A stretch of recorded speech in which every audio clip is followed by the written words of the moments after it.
Hey guys, this is Bigmoran. This is going to be a Mage vs Rogue dueling guide, and I'm going to go over the strategy against rogues and how you should be speccing in this 1v1 situation. So the first thing I want to go over is rogue offensive cooldowns. They have two major cooldowns. The first one of those is Shadow Dance, which is on a 1-minute cooldown and allows the rogue to use his stealth abilities out of stealth for 10 seconds. Generally, when rogues do this, they'll be using their silences and stuns with ambushes woven in between them. So it is a lot of damage, and it's generally going to happen when they have a silence and stun on you at the same time. So you'll be taking a ton of damage during Shadow Dance. The other cooldown they have is Shadow Blades, which allows them to generate additional combo points and deal pure shadow damage with their melee hits. And this cooldown is less scary than Shadow Dance, but it allows the rogue to get enough combo points to put his buffs on for full duration and to get eviscerates more quickly. Outside of their PvP trinket, rogues have one major offensive cooldown, and it's Cloak of Shadows. Cloak of Shadows is on a 1-minute cooldown and makes the rogue immune to all spells and all magical damage for 6 seconds. And this is probably the only thing that's going to be difficult about the Mage vs Rogue duel is setting up your burst when the rogue doesn't have Cloak of Shadows, and to survive Cloak of Shadows if he uses it in pair with Shadow Dance. The other ability rogues have that is a defensive ability is Feint, and Feint's actually not on a cooldown, but it reduces his area of effect damage taken by 50%, and Frozen Orb and Frost Bomb are both AoE spells and are considered AoE damage. So if a rogue has Feint up when you have a Frost Bomb or when you have a Frozen Orb on the rogue, he's going to be taking very little damage from both those abilities. And if the rogue has a talent, he automatically takes 30% less damage when Feint is active. So it's definitely something you're going to want to look out for on his buffs before you go for bursts. The next thing I want to go over is the ideal talent tree for a 1v1 against a rogue. In the level 15 tier of talents, I have chosen Presence of Mind, and the reason I'm not choosing Blazing Speed is because rogues have very little mobility to begin with, and so you really won't need Blazing Speed at all during this duel. And Presence of Mind is very helpful because it allows you to get instant polymorphs and instant frost bombs off on the rogue, and that's really good because you want to set up your damage off of a polymorph, and getting a polymorph cast on a rogue can be pretty difficult. In the level 30 tier of talents, I have chosen Ice Barrier, and in normal arena situations, Temporal Shield or Flame Glow might be better in arena, but outside of arena in a 1v1 situation versus rogue, I would always recommend using Ice Barrier because the other two talents do not prevent you from taking damage. You'll always be taking damage with Flame Glow and Temporal Shield. With Ice Barrier, if you do a good job kiting, you'll never be taking damage from the rogue, and any damage that he does deal to you will be entirely absorbed.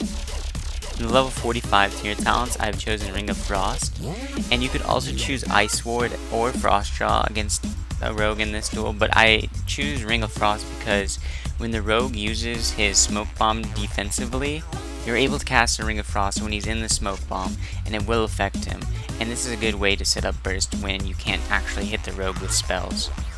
In the level 60 tier of talents, I have chosen Cold Snap because it resets the cooldown on your frost abilities and also provides you with a nice heal. You have a bit of flexibility in the level 75 tier of talents. You could pretty much choose any one of these talents, but I prefer Frost Bomb because it does the most burst, which I think is the best thing in a 1v1 against a rogue.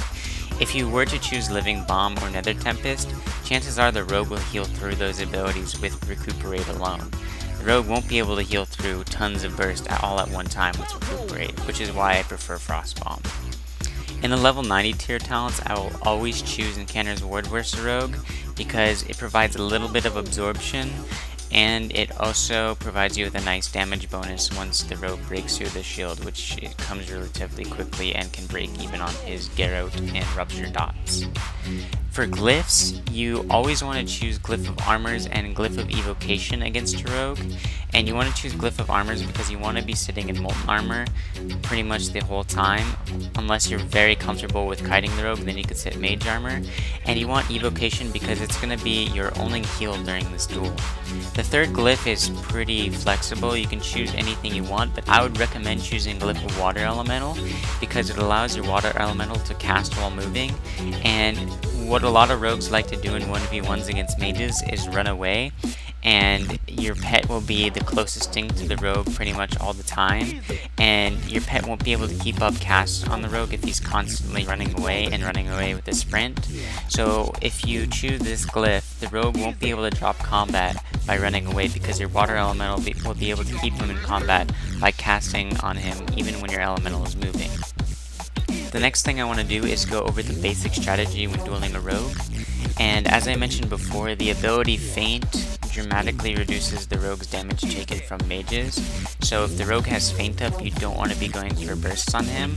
Because of this, you want to set up your kills out of polymorphs, because during an 8-second polymorph, the buff of Feint will fade on the rogue and you'll be able to do tons of damage following that polymorph with a deep freeze and with a frozen orb or frost bomb. The other thing you want to do is you want to keep max range from the rogue pretty much at all times, and if you do this, you'll be able to cast on him without him being able to shadow step kick you. And additionally, the only mobility that the rogue has in this duel is shadow step or cloak and dagger, and he can't have both of those. And generally rogues right now use shadow step, so it's a 25-second cooldown, I believe, and that's his only way to catch up with you besides sprint and cloak. You also want to keep ice barrier up as much as possible, and this is especially true if the rogue tries to go for a hard reset on you. You want to make sure that before the rogue opens up on you that you have ice barrier up to absorb a lot of damage before you can blink away and get max range. And as a rule of thumb, you always want to use your ice block during his shadow dance. And this is because during Shadow Dance you won't be able to use any abilities because he'll generally have a silence on you followed by a stun, and you won't be able to blink the stun because of the silence. So the only thing you can really do is take the damage, and if you don't want to take the damage, you need to ice block. In addition, I find it helpful to alter time during the Cloak of Shadows, and the reason for this is because during Cloak of Shadows you really won't be able to do any damage to the rogue, and he'll be able to drop you considerably low during the cloak. So if you alter time, all the damage that he does to you will be negated when you go back in time, and you won't be wasting any time doing damage to him because he'll be immune anyway. And the other thing you want to do is you want to trinket the Garrote stun combo. There's really no use trinketing anything else, and you definitely do not want to trinket blind because you have a water elemental. And the reason why a rogue would blind you is to get a reset on you by dropping combat, but because you have a water elemental casting on him, he won't be able to drop combat at all, so the blind don't really matter.